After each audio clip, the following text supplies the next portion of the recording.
Assalamualaikum warahmatullahi wabarakatuh.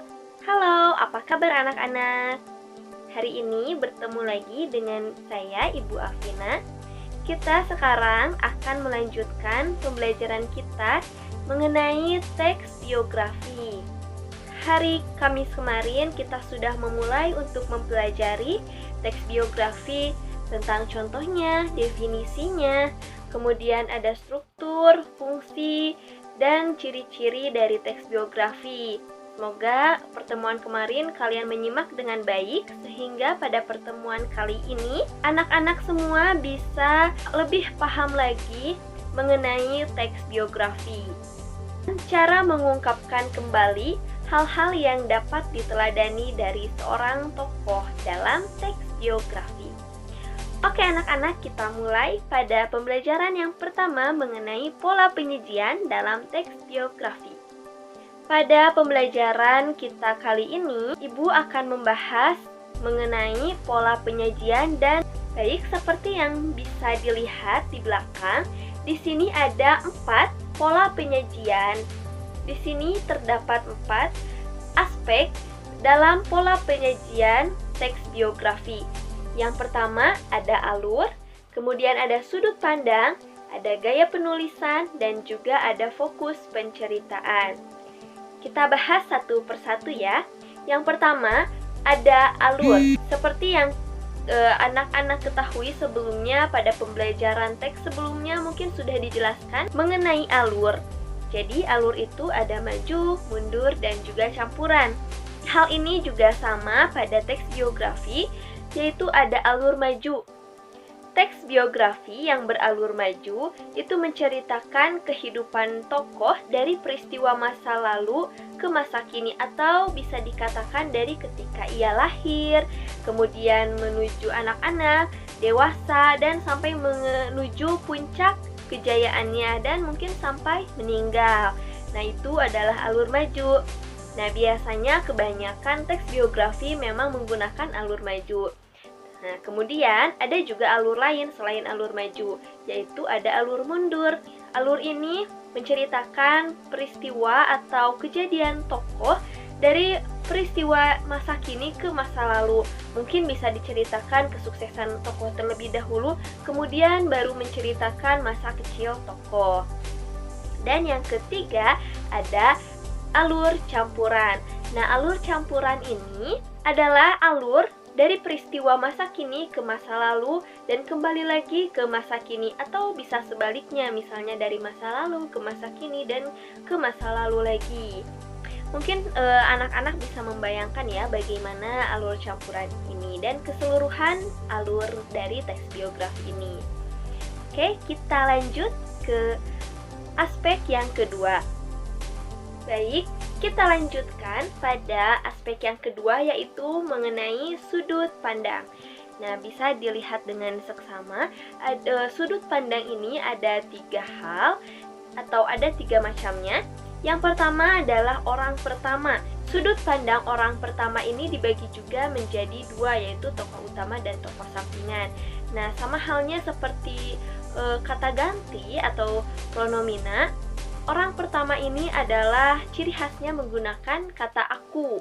Jadi dalam cerita, dalam sebuah narasi, itu akan ada misalnya aku terbangun, aku pergi ke sana, aku mengalami ini, aku merasakan ini, merasakan itu, aku mengalami kesedihan, aku bahagia. Nah, pokoknya apapun yang kata gantinya adalah aku, nah itu adalah sudut pandang orang pertama. Nah, sudut pandang orang pertama ini menjadi tokoh utama dan bisa juga menjadi tokoh sampingan atau sudut pandang orang pertama utama dan juga sudut pandang orang pertama sampingan. Nah, bagaimana membedakannya? Kalau sudut pandang orang pertama menjadi tokoh utama, itu keseluruhan cerita semuanya tentang aku. Jadi orang lain itu adalah tokoh pembantu saja. Jadi yang fokus di dalam sudut pandang ini adalah hanya aku saja, begitu. Nah, sudut pandang orang pertama ini mungkin banyak digunakan untuk teks seperti cerpen atau novel yang banyak menggunakan kata aku. Kemudian, apa bedanya dengan tokoh sampingan? Kalau tokoh sampingan, walaupun kata gantinya adalah aku, tetapi yang aku ceritakan adalah orang lain. Misalnya, aku melihat dia pergi ke sana, dia kemudian melakukan hal ini. Dia bersama temannya pergi ke toko buku, lalu makan siang dan lain sebagainya. Jadi yang diceritakan adalah orang lain, walaupun tokoh utamanya adalah aku, tapi yang diceritakan, yang banyak diceritakan adalah orang lain.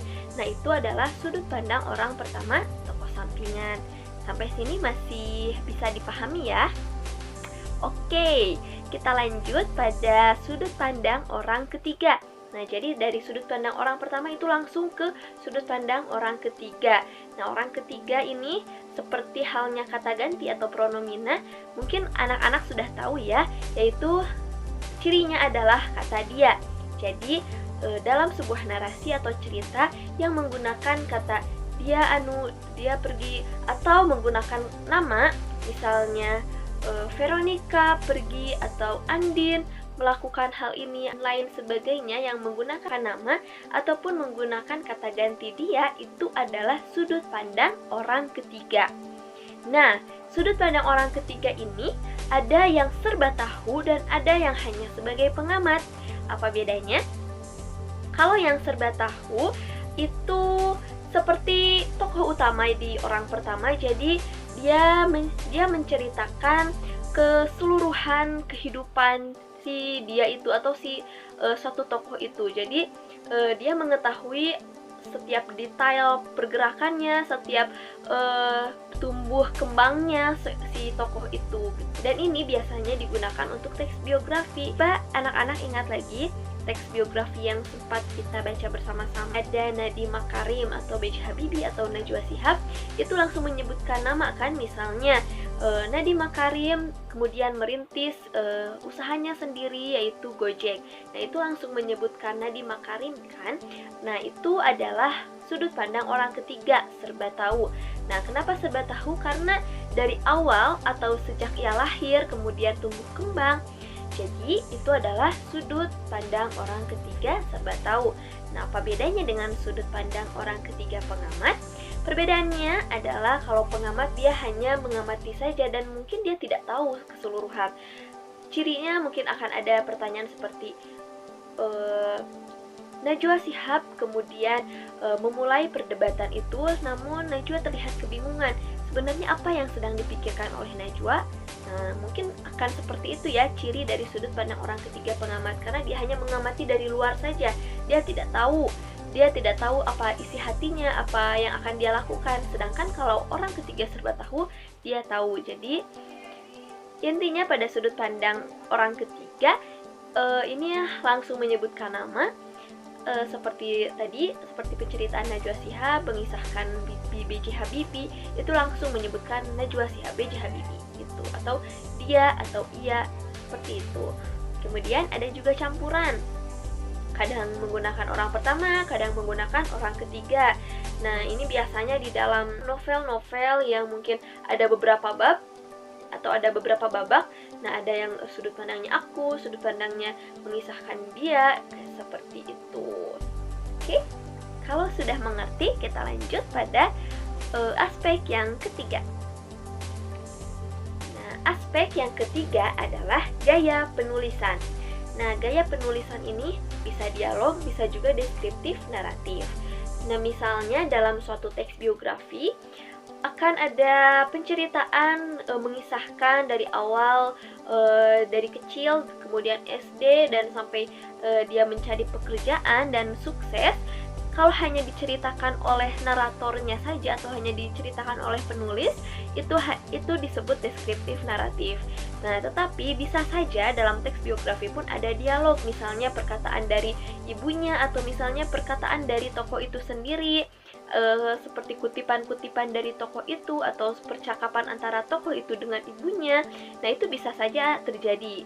Nah, itu juga gaya penulisan dialog. Nah, nanti ketika kalian menganalisis sebuah teks, apakah ini gaya penulisannya dialog atau deskriptif naratif, kalian baca dulu, dilihat apakah ini hanya menceritakan, hanya mengisahkan, hanya mendeskripsikan, ataukah ini ada dialognya. Nah, nanti kalian bisa mengatakan kalau teks biografi ini menggunakan gaya penulisan dialog atau menggunakan gaya penulisan deskriptif naratif, atau bisa keduanya, menggunakan gaya penulisan dialog dan deskriptif naratif, seperti itu. Baik anak-anak, kita lanjutkan pada aspek yang keempat, yaitu fokus penceritaan. Nah, pada bagian ini yang dilihatnya adalah apakah keseluruhan teks biografi ini menceritakan kisah asal-usul keluarga, pendidikan, keberhasilan karir, dan lain-lain, atau keseluruhan dari semua ini, atau misalnya hanya fokus terhadap keberhasilan karirnya saja, atau mungkin hanya fokus pada proses dia merintis karir, atau hanya fokus pada keluarga. Misalnya pada teks biografi Nadiem Makarim waktu kemarin kita bahas, itu lebih fokus menceritakan proses dia membuat usaha sendiri, yaitu Gojek misalnya ya, atau lebih fokus terhadap pendidikan dia selama di Harvard misalnya, dan lain sebagainya. Nah, itu adalah fokus penceritaan. Itu adalah 4 aspek yang harus diketahui dalam pembahasan pola penyajian teks biografi. Kemudian kita akan lanjut pada pembahasan selanjutnya mengenai mengungkapkan kembali hal-hal yang dapat diteladani dari tokoh dalam teks biografi. Kita sekarang akan menemukan mana yang bisa kita teladani dan sifat apa yang dimiliki oleh tokoh tersebut yang bisa kita teladani dan kita tiru. Nah, anak-anak, dalam mengungkapkan kembali keteladanan tokoh, ada beberapa langkah seperti yang kalian lihat di belakang sini. Yang pertama, kita harus mendengarkan atau membaca teks terlebih dahulu sampai kita paham, sampai kita tahu apa yang bisa diteladani secara keseluruhan. Kemudian, kita harus mencatat cerita atau kutipan teks yang berisi atau yang mengandung keteladanan dari tokoh tersebut. Kemudian yang ketiga adalah setelah kita mencatat dari catatan tersebut, kita menyimpulkan nih sikap unggul apa yang terkandung pada bagian cerita tersebut yang bisa kita teladani. Nah, seperti itu ya. Ini adalah hal yang mudah, kita bisa lihat contohnya. Kita akan latihan bersama-sama bagaimana cara mengungkapkan kembali hal-hal yang dapat diteladani dari tokoh dalam teks biografi. Nah, dalam teks biografi itu bisa terjadi secara lisan dan juga tulisan. Jadi kita akan berlatih dalam 2 jenis teks biografi itu, yaitu secara lisan dan juga tulisan. Nah, secara lisan pertama kita akan menonton sebuah video biografi dari Raden Ajeng Kartini. Silahkan menyaksikan.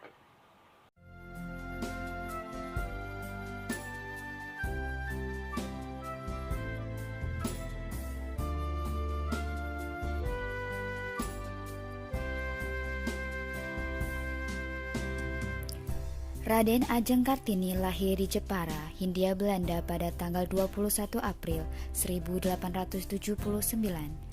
Beliau mempunyai nama lain yaitu Raden Ayu Kartini, putri dari Mas Adipati Aryo Sastroningrat dan M.A. Asirah. R.A. Kartini wafat di Rembang, Hindia Belanda pada tanggal 17 September 1904. R.A. Kartini dikenal sebagai wanita pelopor pribumi atau pahlawan emansipasi wanita Indonesia. Kartini sempat diberikan kebebasan untuk mengenyam pendidikan yang lebih daripada wanita lainnya. Ia bersekolah di Europe Lager School, walaupun hanya sampai berumur 12 tahun. Di sana ia belajar bahasa Belanda.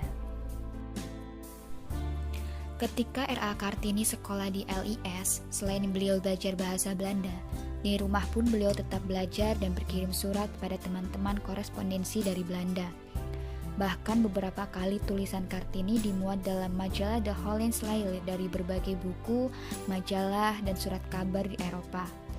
Kartini mulai tertarik dengan cara berpikir wanita Eropa yang lebih bebas dan maju daripada wanita pribumi kala itu. Perhatiannya tidak hanya semata-mata soal emansipasi wanita, tetapi juga masalah sosial umum. Kartini melihat perjuangan wanita agar memperoleh kebebasan, otonomi, dan persamaan hukum sebagai bagian dari gerakan yang lebih luas. Oleh kedua orang tuanya, Kartini dijodohkan dengan Bupati Rembang, KRM Adipati Aryo Singgih Jojo Adiningrat, yang sudah pernah memiliki 3 istri. Kartini menikah pada tanggal 12 November 1903. Suaminya mengerti keinginan Kartini dan diberi kebebasan untuk mendirikan sekolah wanita di sebelah timur pintu gerbang kompleks kantor Kabupaten Rembang. Anak pertama dan sekaligus terakhirnya yang bernama Susalit Jojo Adiningrat lahir pada tanggal 13 September 1904. Beberapa hari kemudian, 17 September 1904, Kartini meninggal dunia pada usia 25 tahun. Kartini dimakamkan di Desa Bulu, Kecamatan Bulu, Rembang. Berkat kegigihannya, Kartini kemudian mendirikan sekolah wanita oleh Yayasan Kartini di Semarang pada tahun 1912 dan kemudian di Surabaya, Yogyakarta, Malang, Madiun, Cirebon, dan daerah lainnya. Nama sekolah tersebut adalah Sekolah Kartini. Yayasan Kartini ini didirikan oleh keluarga Van Deventer, yaitu seorang tokoh politik etis.